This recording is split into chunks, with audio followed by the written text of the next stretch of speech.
Oi! Hoje a gente então vai tirar uma horinha para poder estudar movimento uniformemente variado, ou uniformemente variável. É um dos pontos que eu coloquei para a gente estudar nesse segundo head de física, e ele se encontra aqui no plano de trabalho de head de física do primeiro ano. Esse head ele deve computar um total de 7 aulas, e o assunto para ser estudado é movimento retilíneo uniformemente variável e vetores aplicados ao MRU e o MRUV, né?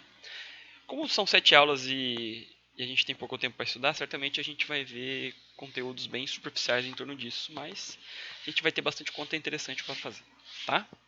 Prometo. Como vai ser a dinâmica desse segundo head de física? Bom, eu percebo que fica muito mais fluido a gente fazer da seguinte maneira. Eu gravar as videoaulas e estar disponível às 15 horas no Google Meet ou no Discord, né? Para poder fazer os atendimentos e fazer as orientações, tirar as dúvidas e tudo mais, né? Então, hoje eu estou gravando essa videoaula de movimento retilíneo uniforme. E aí, lá por volta da quinta-feira, eu vou fazer mais uma nova gravação. Só que aí, nessa nova gravação, a gente vai eu vou dar algumas orientações de como fazer alguns exercícios da primeira lista que eu vou soltar ainda hoje, tá bom? Ok, aqui está o cronograma, todas as tarefinhas que você tem que seguir. Isso aqui não é a versão final não, tá? É só uma versão que eu tenho disponível para agora. Eu ainda tenho que... Falta só pouca coisa de finalizar ela, mas está aqui todas as orientações. E aí os materiais que a gente vai usar para poder estudar são esse slide aqui, movimento uniformemente variável. Esse slide aqui, provavelmente a gente estude ele. Alguma coisa eu vou tirar dele. Gráficos do movimento uniforme e do movimento uniformemente variável. E os capítulos, se eu não me engano, acho que é o capítulo 4 e o capítulo 8 desse livro, Os Fundamentos da Física, volume 1, autores Ramalho, Nicolau e Toledo. Começando então com o movimento retilíneo uniformemente variável. Aqui eu deixei aberto, né, MUV, movimento uniformemente variável, porque mais para frente vocês vão ver situações em que eu tenho situações que eu tenho um movimento variado, eu tenho uma variação uniforme do movimento, tanto no módulo desse movimento, no módulo da velocidade desse movimento, né, quanto na direção desse movimento.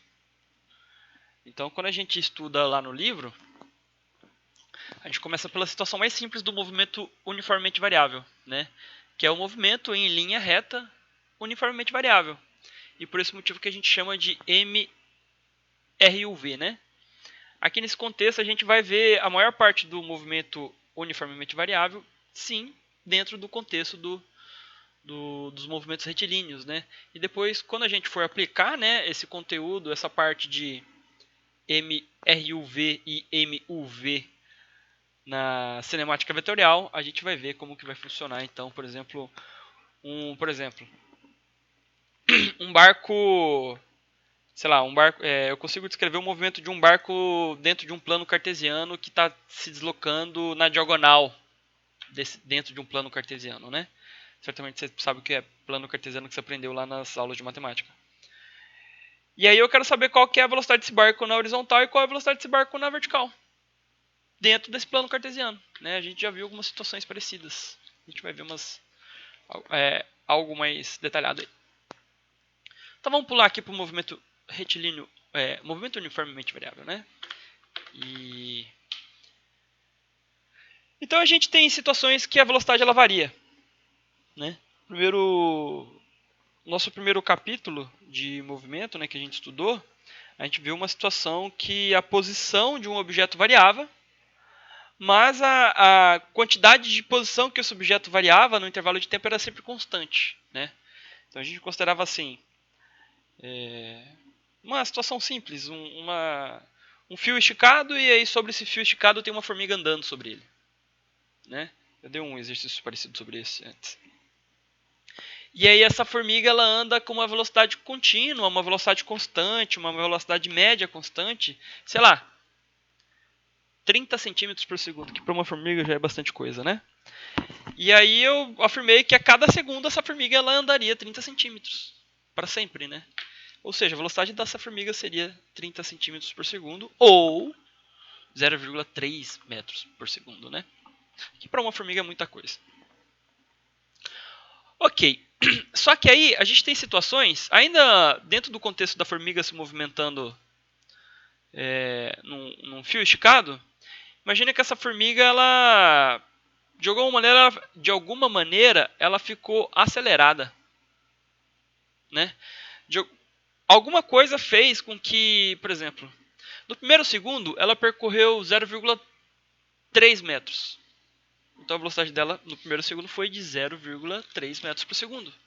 No segundo segundo, digamos que a velocidade dela variou e ela agora percorreu, em um segundo, ela percorreu na verdade 0,6 metros. Então a velocidade da formiga no primeiro segundo era de 0,3 metros. E no segundo segundo, a velocidade da formiga virou 0,6 metros. Né? E aí você perceba que a velocidade variou dentro de um intervalo de tempo, do primeiro segundo ao segundo segundo. Né?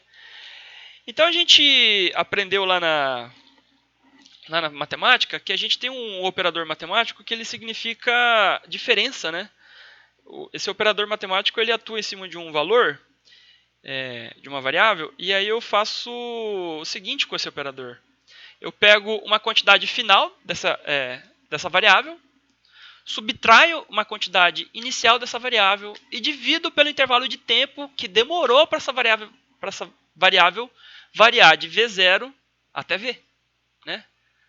Então, digamos que eu tenho a quantidade chamada velocidade.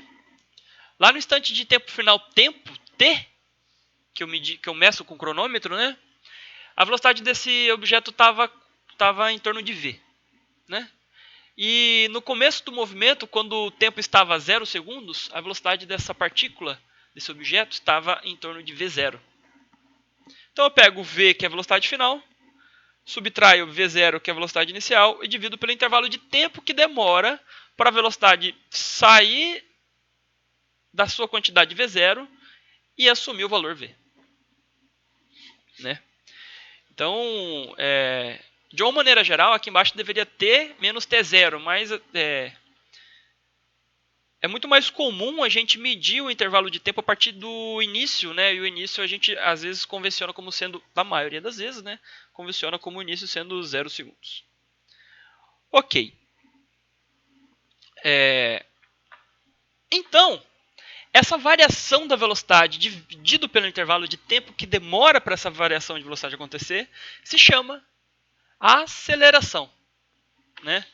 Então, é um termo que você já conhece e você associa essa palavra aceleração com o fato de você ter a sensação de ser empurrado contra o banco do carro quando o carro está acelerando. Né? Então o carro está aumentando a velocidade, o que acontece com o seu corpo? Seu corpo é jogado para trás, né? O banco acaba empurrando você para frente, né? Essa é a sensação que você possui. Já para meu cronômetro. Essa é a sensação que você possui. Essa é a sensação da aceleração, né? Ou seja, se o carro está acelerando e você está submetido à vontade do carro, então você também está acelerando, né? Vamos pensar um pouco da relatividade, né? Se chama relatividade galileana. Então, V menos V0 dividido pelo tempo é igual a aceleração. Tempo multiplica, está multiplicando de um lado, passa para o outro lado. Tempo está dividindo de um lado, passa para o outro lado multiplicando. Fica a aceleração vezes o tempo igual a V menos V0. E aí essa equação ela pode ser organizada como velocidade final igual a velocidade inicial mais aceleração vezes o tempo. Por vezes, esse V aqui é representado por um VF. Um F aparece aqui embaixo. Esse F significa final. E no lugar do zero, aqui aparece I. E o I significa inicial, né? E por vezes, às vezes acontece também do tempo aparecer como ΔT, né, que significa um intervalo de tempo, e também por vezes a letra A pode ser representada pela letra alfa lá do alfabeto grego. Essa notação é uma notação bastante comum dentro da física, mas tem outras notações comuns igual. Essa equação matemática ela tem um nome, ela se chama função horária da velocidade, né? No movimento uniformemente variável, né? É claro que não existe a função horária. Na verdade, existe a função horária da velocidade no movimento uniforme, mas essa velocidade ela seria igual a um valor constante, né? Porque lá a velocidade não varia. Então, se eu tenho 3 metros por segundo, para sempre vou ter 3 metros por segundo. Aqui não, ela vai variar, né? E quem vai determinar a lei de variação, como essa velocidade vai variar, é a aceleração. Essa aceleração ela pode variar com o tempo? Ela pode variar com o tempo. Qual o exemplo que eu tenho que a aceleração está variando com o tempo? Deixa eu ver um exemplo. Um foguete subindo. Um foguete sendo lançado para o espaço. A aceleração dele está variando com o tempo. No comecinho do movimento do foguete, a velocidade do foguete está aumentando, né, porque tem aceleração. E além da velocidade estar aumentando, a aceleração também está aumentando. Ou seja, a velocidade está aumentando com uma intensidade bem alta, né? Porque a aceleração está aumentando. Então existe a aceleração da aceleração. É claro que para a gente entender a aceleração da aceleração, a gente tem que ter um pouco mais de conhecimento das ferramentas da matemática. E aí no ensino médio a gente vê situações mais simples, por exemplo. Corpos caindo é um ótimo exemplo de aceleração constante, né? Corpos caem com uma aceleração constante. E essa aceleração a gente chama de aceleração da gravidade. A gente está dentro desse contexto, aliás, né? Com certeza vai ser um dos exercícios que a gente vai resolver, que é o movimento na vertical, né? Então, você imagina que você joga um objeto para cima, você percebe que esse objeto ele vai diminuindo de velocidade até que ele para momentaneamente lá no ponto máximo e ele começa a cair. Conforme ele vai caindo, a velocidade dele vai aumentando. Então perceba aí que tem uma aceleração atuando no movimento de subida e também tem aceleração no movimento de descida. E a gente vai ver os detalhes mais para frente. Logo no início, eu disse para vocês o seguinte. Imagina a situação de uma formiga que no primeiro segundo tem velocidade de 0,3 metros por segundo. E no próximo segundo, a velocidade da formiga é de 0,6 metros por segundo. Né? Então, no primeiro intervalo de tempo, eu tenho uma quantidade de metros por segundo. No outro próximo intervalo de tempo, eu também tenho uma outra quantidade de metros por segundo. Né? Então, o que é a aceleração? É o quanto que acrescenta de velocidade em metros por segundo a cada segundo. Né? Se o movimento está acelerado, a velocidade está aumentando, significa que a cada segundo a velocidade ganha uma certa quantidade de metros por segundo. E se imagina um carro freando, então significa que a velocidade dele está diminuindo. Então significa que a cada segundo uma quantidade de metros por segundo negativos, né, está sendo retirado da velocidade do objeto em movimento. Então metro por segundo dividido por segundo é a mesma coisa que metro por segundo ao quadrado. E essa é a unidade de medida convencionada pelo Sistema Internacional de Medidas para indicar a intensidade de uma aceleração. Né? E aí eu já dei alguns adiantamentos. Movimento acelerado é quando a velocidade aumenta. E quando a velocidade aumenta, a aceleração é positiva. E o movimento retardado, que é o freio, a frenagem, ele acontece quando a velocidade diminui. E quando a velocidade diminui, a aceleração ela é negativa.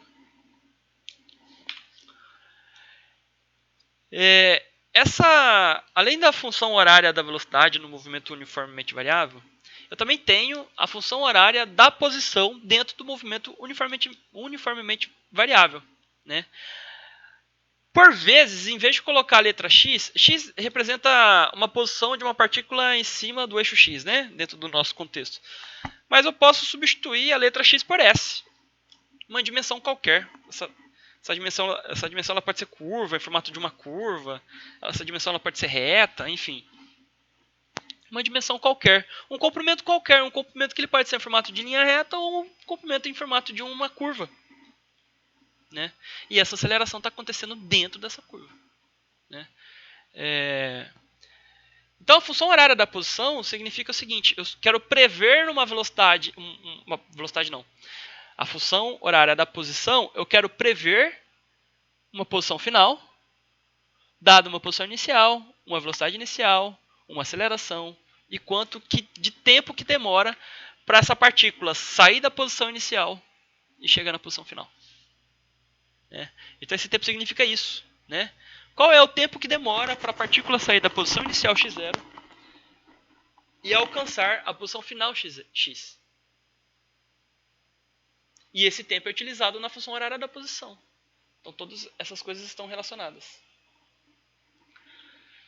A equação estrela, eu demonstrei como obter ela. Já a equação jogo da velha, a gente precisa de argumentos mais elaborados para poder obter ela. Existem alguns argumentos dentro do ensino médio que a gente pode utilizar, só que eu vou deixar esses argumentos para o próximo slide, tá? Que é... Próximo slide não. O próximo conjunto de slides, que é esse aqui. Ó. Então a gente aprende por que essa expressão matemática... É muito importante aprender esse conteúdo aqui, né? A gente aprende por que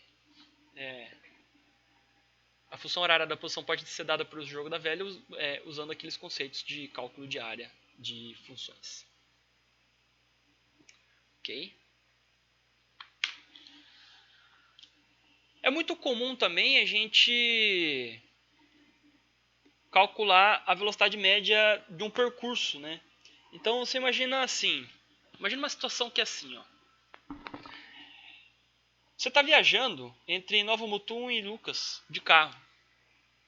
Para cada posição que você assumir, para cada intervalo de tempo que demorar, né, para você assumir aquela determinada posição, você vai ter uma determinada velocidade. Então, para cada intervalo de tempo, né, para cada segundo, você vai ter uma velocidade, sei lá, 90 km por hora, 100 km por hora, 110 km por hora, 60 km por hora, né? E aí, eu posso calcular a velocidade média nessa situação de duas maneiras. Ou eu pego a distância percorrida total dividido pelo intervalo de tempo, e aí eu tenho a velocidade média. Ou eu pego a velocidade média de cada um desses intervalos de tempo, somo e divido pela quantidade de intervalos de tempo. Então você veja aqui que eu tenho uma velocidade média entre dois intervalos de tempo. Né? Então você sabe, geralmente esses intervalos de tempo, para você ter um bom valor de velocidade média, você tem que dividir o máximo de intervalos de tempo possíveis. Né? Se você divide minuto por minuto, certamente você vai ter uma velocidade média do carro bastante aproximada com a velocidade média global. Então você tem essas duas maneiras. Né? Ou você pega a velocidade para calcular a velocidade média, ou você pega o percurso total e divide pelo intervalo de tempo que demanda para ele vencer esse percurso total, ou você pega a velocidade de cada instante de tempo, soma elas e divide pela quantidade de instante de tempo que você tomou aí. Né? Então, essa é uma ferramenta importante, deixa ela guardada. Você certamente vai usar em algum momento quando for fazer seus exames vestibulares da vida, né? Tá para chegar já.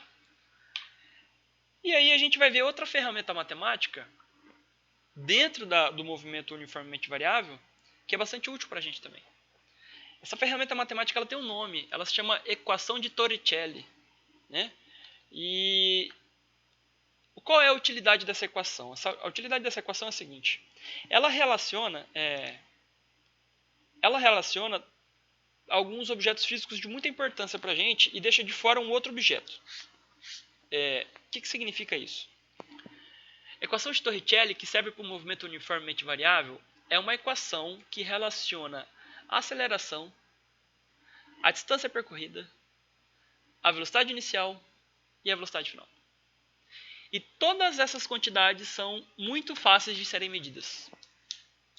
Para falar real, eu acho que elas, de uma maneira geral, elas são mais fáceis de serem medidas do que intervalo de tempo. Então você perceba aí que na equação de Torricelli eu não preciso do intervalo de tempo para poder relacionar essas equações, essas quantidades físicas, né?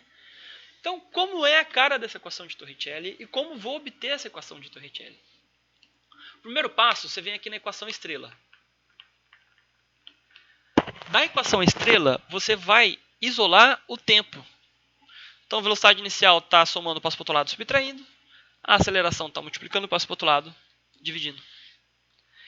E aí eu vou ter essa equação aqui, ó. Tempo igual velocidade final menos velocidade inicial dividido pela aceleração,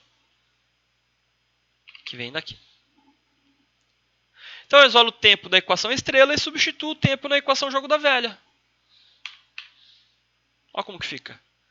O tempo isolado substituído na equação jogo da velha. Aqui tinha um tempo, ó. Aqui também tinha um tempo. Um tempo elevado ao quadrado, aliás. Né? Aí você efetua a distributividade, né, de cada uma dessas parcelas.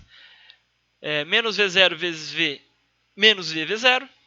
Menos V0 vezes menos V0 mais V0. Tudo isso dividido pela aceleração. Aqui, o que acontece nessa expressão matemática aqui? Ó? O que acontece nessa expressão matemática? V menos V0 dividido pela aceleração, tudo isso elevado ao quadrado.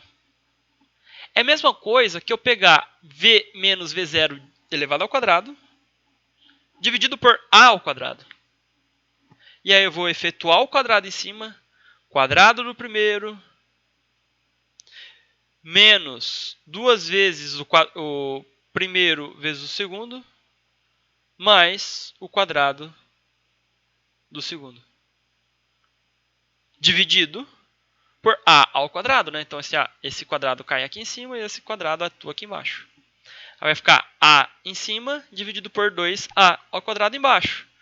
Corta um quadrado de baixo, corta o A de cima e aí vai ficar aqui, né, nessa parcela mais a extremidade direita, fica V ao quadrado, velocidade final ao quadrado, mais velocidade inicial ao quadrado, menos velocidade final vezes velocidade inicial.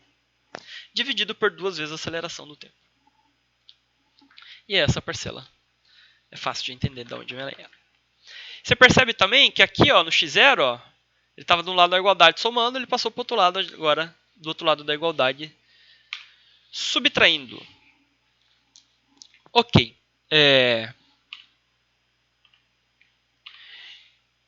E aí, qual é o próximo passo agora? Eu quero dar um jeito de tirar essa aceleração daqui de baixo e essa 2 vezes a aceleração daqui de baixo. E aí, o que eu faço? Eu vou multiplicar essa equação inteira, essa linha inteira aqui, por 2 vezes A. Aí vai ficar 2 vezes A vezes x menos x0. 2 vezes A vezes 1 dividido por A, V0 menos V0 ao quadrado. 2 vezes A vezes 1 dividido por 2A, vezes V ao quadrado, mais V0 ao quadrado, menos V0. Beleza? Então, 2A bate aqui, vira essa expressão aqui. 2A bate aqui, o A bate com 2, aí vai ficar 2V V0 menos 2V0.